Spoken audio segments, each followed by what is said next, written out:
திமுகவுக்கு விழப்போகும் மரண அடி. உச்சநீதிமன்ற தலைமை நீதிபதி அமர்வுக்கு செல்லும் அந்த அதிர்ச்சி ரெக்கார்டு. மனுவோடு சென்ற திமுக வழக்கறிஞர் வில்சனை கதறவிட்ட நீதிபதிகள். வணக்கம் நண்பர்களே. பீகாரில் வாக்காளர் திருத்த சட்டம் கொண்டு வந்த போதே தமிழ்நாட்டில் உள்ள மு.க. ஸ்டாலின் பதறத் தொடங்கினார். இதற்கு முக்கிய காரணம், அடுத்த கட்டமாக தமிழ்நாட்டிலும் வாக்காளர் திருத்த சட்டம் கொண்டு வரப்படும் என்று தேர்தல் ஆணைய வட்டாரங்களில் தகவல் வெளியானது. அப்படி சொன்னது போலவே இப்போது இன்னும் 2 மாதங்களில் தமிழ்நாட்டுக்குள்ளும் இந்திய தேர்தல் ஆணைய அதிகாரிகள் நுழைந்து பீகாரை போன்று போலி வாக்காளர்கள், இறந்து போனவர்கள், விலாசம் மாறியவர்கள் என ஒட்டுமொத்த குளறுபடிகளையும் களை எடுப்பதற்கு தயாராகிவிட்டார்கள். இந்த நேரத்தில் உச்சநீதிமன்றத்தில் திமுக தடைகோரி தாக்கல் செய்த மனு பெரும் வாதங்களை ஏற்படுத்தியிருக்கிறது.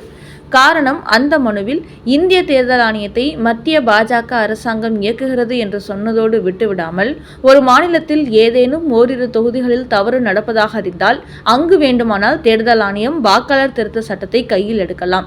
ஆனால் மாநிலம் முழுவதும் நடத்துவதற்கு சட்டத்தில் இடமே இல்லை. இவர்களோ தங்களுக்கு வாக்களிக்கும் நபர்களை விட்டுவிட்டு எதிர்க்கட்சிகளுக்கு வாக்களிக்கும் நபர்களின் ஓட்டுகளை பறிக்கும் முயற்சியில் ஈடுபடுகிறார்கள். அதனால் தமிழ்நாட்டில் இதுபோன்று வாக்காளர் திருத்த சட்டம் கொண்டு வந்தால் அதை ஒருபோதும் நாங்கள் ஏற்றுக்கொள்ள மாட்டோம்.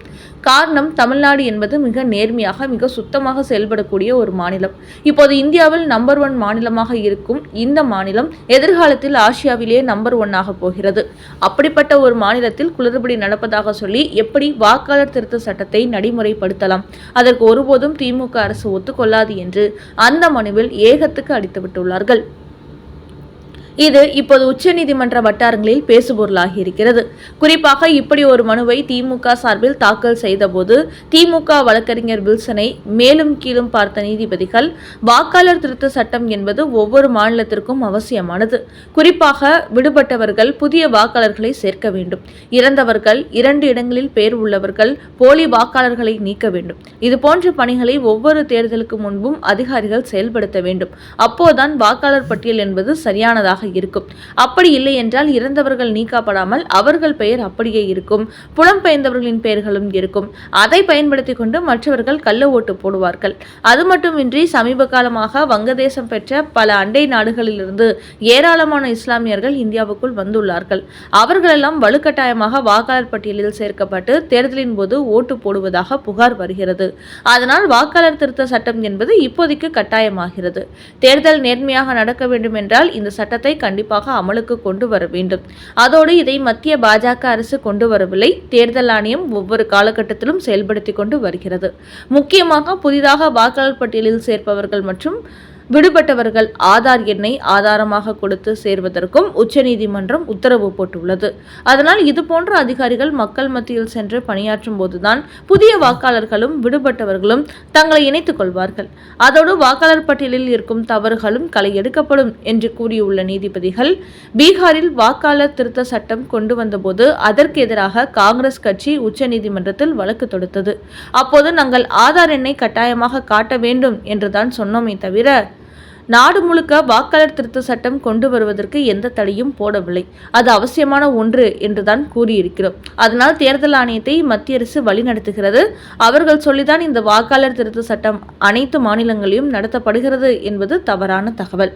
தேர்தல் ஆணையமே இதை முன்னெடுத்து செய்கிறது. இது ஒரு நல்ல விஷயம் என்பதால் உச்சநீதிமன்றமாக ஆதரவு கொடுத்திருக்கிறது. இது ஒரு நல்ல விஷயம் என்பதால் உச்சநீதிமன்றம் ஆதரவு கொடுத்திருக்கிறது என்று திமுக வழக்கறிஞர்கள் செல்லும் நீதிபதிகள் அழுத்தம் திருத்தமாக பதிவு செய்திருக்கிறார்கள். இதன் காரணமாகவே ஏதாவது காரணத்தை சொல்லி தமிழ்நாட்டில் வாக்காளர் திருத்த சட்டத்தை நடத்த விடாமல் தடுத்து விடலாம் என்று நினைத்த திமுகவுக்கு சரியான அடி கொடுத்திருக்கிறார்கள் நீதிபதிகள். இதனால் இதற்கு எதிராக எதிர்க்கட்சிகள் போராட்டம் நடத்தலாம். இனிமேல் எந்த மாநிலத்திலும் வாக்காளர் திருத்த சட்டத்தை கொண்டு வர விடாமல் தடுத்து விடலாம் என்று நினைத்த மு.க. ஸ்டாலினுக்கு சிக்கல் ஏற்பட்டுள்ளது. குறிப்பாக உச்சநீதிமன்றமே இதற்கு கிரீன் சிக்னல் போட்டுவிட்டதால் இனிமேல் வாயே திறக்க முடியாத நிலை ஏற்பட்டுள்ளது. அதோடு சென்னையில் மு.க. ஸ்டாலின் போட்டியிடும் கொளத்தூர் தொகுதியிலேயே 20,000க்கும் மேற்பட்ட போலி வாக்காளர்கள் இருப்பதாக ஏற்கனவே பாஜக எம்பி அனுராக் தாக்கூர் என்பவர் கூறியிருந்தார். இப்படி வாக்கு திருட்டு சர்ச்சை வெடித்த போதே தமிழ்நாட்டிலும் அதே பிரச்சனை இருக்கிறது என்பதை பாஜகவினர் ஆரம்பித்து வைத்துவிட்டார்கள். அதனால் அடுத்தபடியாக தமிழ்நாட்டில் போலி வாக்காளர்கள் எங்கெங்கெல்லாம் இருக்கிறார்கள், தமிழ்நாட்டில் தமிழ்நாட்டை சாராத புலம்பெயர்ந்த இஸ்லாமியர்கள் யாருடைய கட்டுப்பாட்டில் எங்கெல்லாம் இருக்கிறார்கள் என்பதை அடுத்து தேர்தல் ஆணைய அதிகாரிகள் கண்காணிக்கப் போகிறார்கள். அதனால் சட்டமன்ற தேர்தலுக்கு முன்பு திமுக மட்டுமின்றி போலி வாக்காளர்களை தயார் செய்து வைத்திருக்கும் அனைத்து அரசியல் கட்சிகளுக்குமே இந்திய தேர்தல் ஆணையம் ஆப்படிக்கப் போகிறது. குறிப்பாக இப்போதே பதறும் முதலமைச்சர் மு.க.ஸ்டாலின் திமுகவின் மூலம் எந்தெந்த பகுதிகளில் எவ்வளவு போலி வாக்காளர்களை தயார் செய்து வைத்திருக்கிறார் என்பது குறித்த அதிர்ச்சி ஆதாரங்களும் அடுத்தடுத்து அம்பலத்துக்கு வரும் என்பதும் தெரிய வந்துள்ளது. அடுத்த செய்தி, பிராமணர் கூட்டம் அண்ணாமலையை பழிவாங்குகிறதா? பாஜகவில் வெளியான பகீர் தகவல். பாஜகவில் முன்னாள் தலைவராக இருந்த அண்ணாமலை தான் தலைவராக இருந்த காலகட்டத்தில் கட்சி வேகமாக வளர்த்தார். அதே சமயம் பாஜகவிலிருந்து பல பிராமணர்களை ஓட ஓட விரட்டினார். குறிப்பாக நிர்மலா சீதாராமனை கோவை பக்கம் வரக்கூடாது என்று கூறினார். குருமூர்த்தியை பாஜக அலுவலகம் இருக்கும் பக்கமே வரவிடாமல் துரத்தி அடித்தார். அதையடுத்து நடிகர் எஸ்.வி. சேகர், கே.டி. ராகவன் உள்ளிட்ட பல பிராமணர்களை ஒழித்து கட்டியுள்ளார். அதன் காரணமாகவே அண்ணாமலை தலைவராக இருந்தபோது அவருக்கு எதிராக நடவடிக்கை எடுக்க முடியாத பிராமணர்கள் இப்போது ஒன்று சேர்ந்து கொண்டு அண்ணாமலைக்கு எதிரான செயலில் ஈடுபட்டு வருவதாக பாஜக வட்டாரங்களில் கூறுகிறார்கள். குறிப்பாக 85 கோடிக்கு அண்ணாமலை நிலம் வாங்கியுள்ளார். ஒரு கவுன்சிலர் பதவிக்கு கூட வராமல் ஆயிரக்கணக்கான கோடிகளை சம்பாதித்து விட்டார் என அண்ணாமலை மீது உள்ள தங்களது வெறுப்பை தற்போது பாஜகவில் உள்ள பிராமணர்கள் வெளிப்படுத்த தொடங்கிவிட்டார்கள். குறிப்பாக ஆடிட்டர் குருமூர்த்தி, பாஜக என்றாலே பிராமணர்களின் ஆதிக்கம் இருக்க வேண்டும், ஆனால் அண்ணாமலையோ பிராமணர்களை எல்லாம் ஓடவிட்டு அடிக்கிறார், அவர் எப்படியாவது வீழ்த்த வேண்டும் என்று நீண்ட காலமாக திட்டம் போட்டு வந்ததாகவும் பாஜக புள்ளிகள் கூறுகிறார்கள். அதனால்தான் இதுவரை இல்லாத அளவுக்கு பிராமணரான மத்திய அமைச்சர் நிர்மலா சீதாராமன் தற்போது தமிழக அரசியலில் கூடுதல் கவனம் செலுத்த தொடங்கியிருக்கிறார். இப்படி அவர் வர தொடங்கிவிட்ட பிறகு கே.டி. ராகவன், குருமூர்த்தி, மேலும் சில நிர்வாகிகளும் பிராமணர்களாக தற்போது நியமிக்கப்பட்டுள்ளார்கள். இது அத்தனைக்கும் நிர்மலா சீதாராமனின் மேற்பார்வையில் நடப்பதாக கூறுகிறார்கள். அதனால்தான் அண்ணாமலை தனது மனைவியின் சேமிப்பு மற்றும் வங்கியில் லோன் போட்டு நிலம் வாங்கியதை இவர்கள்தான் தலைவராக இருந்தபோது சம்பாதித்த பணத்தில் வாங்கியது போன்று ஒரு பொய்யான தகவலை பரப்பிக் கொண்டு வருகிறார்கள் என்றும் பாஜக நிர்வாகிகள் சிலர் கூறுகிறார்கள். டாக்டர் ராமதாஸுக்கு அதிர்ச்சி கொடுத்த அன்புமணி. பாட்டாளி மக்கள் கட்சியில் டாக்டர் ராமதாஸ் அவரது மகன் அன்புமணிக்கிடையே தொடர்ந்து மோதல் வெடித்து வந்த நிலையில் சமீபத்தில் அன்புமணிக்கு கட்சியிலிருந்தே நீக்குவதாக அறிவித்தார் டாக்டர் ராமதாஸ்.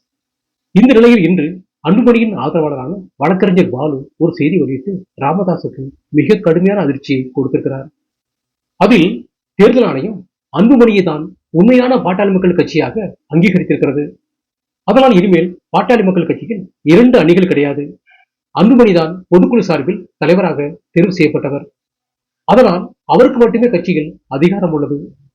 குறிப்பாக சமீபத்தில் பொதுக்குழு கூடி அன்புமணியை மேலும் ஓராண்டுக்கு தலைவராக நீடிக்க தீர்மானம் நிறைவேற்றப்பட்டது.